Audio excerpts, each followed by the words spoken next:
Hello, this is the dask consult, and I'm EdUDASK. To the extent that you want to school abroad on a scholarship, on an academic scholarship, I am the one you want to contact. Let me hear from you. Contact me on the various social media platforms you see on your screen. Let's get into it.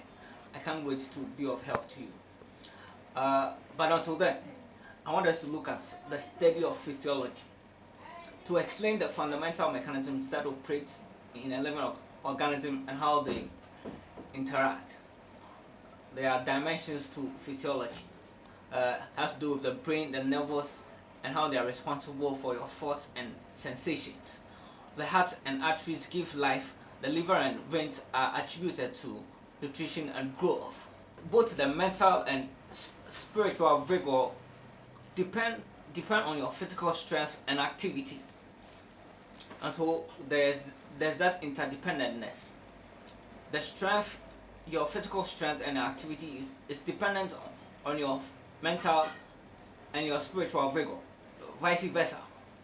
And so we are encouraged to promote our physical health, promote the development of the strong mind and a well-balanced character. I want you to take note of your physiology and notice how the mind is dependent on your physical strength and how the physical strength is dependent on the mind, your mental faculty. Without health, no one can be as distinctly understood or as completely fulfill his obligation to himself, and so your health is completely relevant. You want to take note of your health. The essence of every education, to the extent that it makes void of physiology, of health, the education is not complete. It's, as you would like it, it's compromised. And so all the fundamentals of all education, the fundamental of all education, it should have elements of physiology and hygiene, and it should encourage all educational efforts. So we're looking at the principles of health. Now, remember our subject, study of physiology. Few who put them in practice and do not engage in impulse and try and error, as though there are no definite and unvarying laws with regards to health, to the extent that they remain obedient to these laws, they derive the benefits of a good health, of a healthy life. It is advised that we encourage the youth of their abundant energy, the strength of your youth, a treasure more precious than gold. The strength of the youth should be directed to a good cause, should be guided for a good cause. The strength of the youth, the study of physiology. Remember our subject, the study of physiology. Sacrificing their health.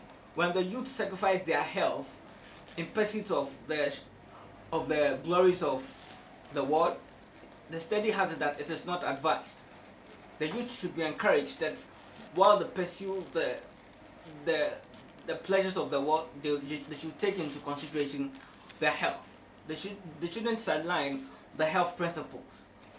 So successes in life that require of you to compromise on your health, you are being advised to stay away from. It should be the dictates of the mom and that of the teacher to school their children with regards to health principles, with regards to physiology and hygiene. The work should be begun by the mother in the home. The mother should take charge of the child's education with regards to his or her health. As the pupils advance in years, instruction in this line should be continued until they are qualified to care for the house they live in. The parents should instruct their kids on the essence of health, hygiene and physiology. Now it is required of the parents to educate their ward in respect of structure, use and the care of the body. There are laws of nature that needs to be adhered to, and these laws of nature are for our good. The principles of hygiene are as relevant as that of diet and exercise, and also the care of the children, the treatment of the sick, and many others. These principles should be given careful attention to. There should be a mental activity. the influence of the mind on the body on the mind, vice versa. Now, this cannot be overemphasized. The mental activity vitalizes the whole system, and thus an invaluable aid in resisting diseases. Your mental well-being, the extent with which you take care of your mental health.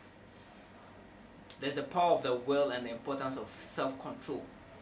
Now, both in the preservation and in the recovery of health, will by far lead to cheerfulness and gratitude. Now, I'm talking to you about positive that informs your mental well-being. Be cheerful. Be grateful. Stay away from anger and selfishness. Discontent are things that ruin your mental faculty. You don't want to stay away from this and engage in a mental activity that has a positive effect on your body. Remember our subject, the study of physiology. So, admonishing you to take on a physical culture, a culture that gets you to be active,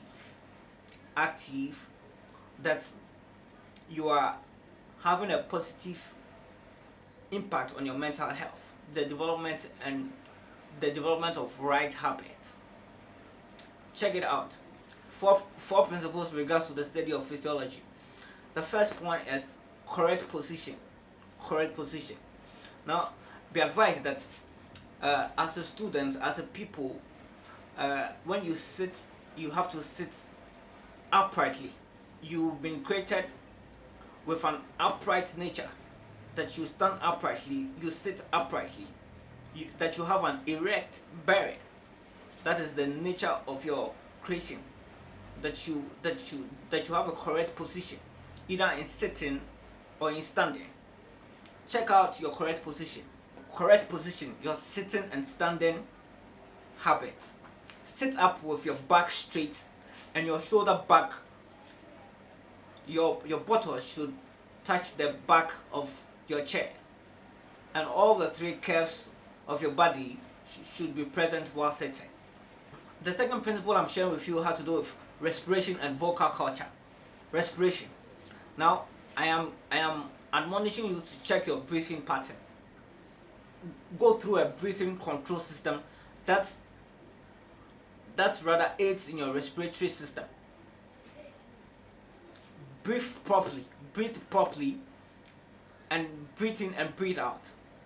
Now, the essence of the respiratory system with regards to your breathing habits will circulate your blood, invigorate the whole system, and excite your appetite, and it will soothe the mind.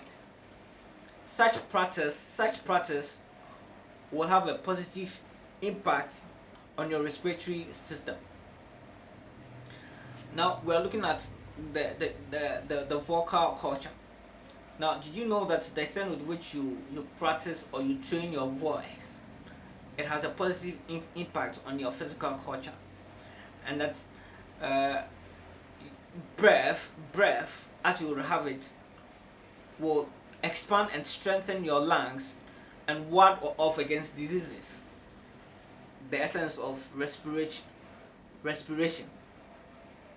It will ensure and correct delivery in reading and speaking. And when you go through the breathing pattern, the strain shouldn't be on the muscles of the abdomen, but when you go through the breathing process, the strain should be on the muscles of the abdomen and not on that of the throat. I shared with you respiration, the act or process of breathing. Now, basically, what this seeks to do is that it produces energy that is essential for normal functioning of the body. Now, when you engage in a vocal culture, a system where you train your voice, you will learn how to breathe more deeply, you breathe more slowly, and you control your breath. And I've shared with you the significance of the respiratory system with regards to the system in your body. The third point I'm sharing with you has to do with tight lacing or other practices that restrict your vital actions. That puts you in a position where your body is unable to function correctly. Tight lacing. Now, tight lacing it is in regards to your clothing, unhealthy modes of dressing. Uh, Careful instruction should be given in this regard to children, people that matter. Check out your dressing pattern. Danger of allowing the clothing to weigh on your hips or to compress any organ of your body is not advised. Uh, it compromises your full respiratory process. Uh, it cramps the lungs and it weakens the whole body. It hinders the processes of digestion and circulation. Tight lacing, when you wear clothes that are rather tight on you, that doesn't release you to work. That's hindering the student's advancement and often preventing his success. So the mode of your dressing has impact on your intellect. Tight lacing, the practice of wearing a tightly laced corset. It is rather shocking today that we for cosmetic modification we put on several clothes to have a specific physique or a specific look. I'll share with you the detrimental effect of tight lacing, of wearing tight clothes. In the late years of Victorian era, medical reports and rumors claim that tight lacing was fatally detrimental to health. So free yourself, free your waist for work and healthy exercise. Free yourself. Tight lacing was believed to have a contributing factor in the death of female impersonator Joseph Henila in 1912. That is the effect of tight lacing. It has caused death. You want to look at your dressing pattern. The fourth principle. Remember our subject, the study of physiology. Take note of your hygiene, your cleanliness, perfect cleanliness. Now, cleanliness with regards to your personal habits and also your surroundings. It should interest you how you are taking care of these. Now, personal hygiene, you want to take care of your how you visit the washroom, frequent bath to promote health. Frequent bath stimulates mental action, and it's expose yourself to sunlight and ventilation. Helpful sleeping room. When you get a room that assists you with a better ventilation system. Don't compromise on your ventilation system. The ventilation system in your room and also in the kitchen. The various rooms or as it were, wherever you find yourself, check out a ventilation system. It will prove wholesome in your health life. Now, in conclusion, put to practice what I have shared with you. Knowledge of what I have shared with you is not as important as the practice of it, the doing it, the application. Many they that are informed with a particular knowledge, but with regards to the failure to implement it, four victims to the effects, the negative effects, I should have it as subject, the physiology, health, living a healthy life. Practice what I have shared with you. Thank you very much. Let me hear from you in the comment section, and let's make progress. Thank you.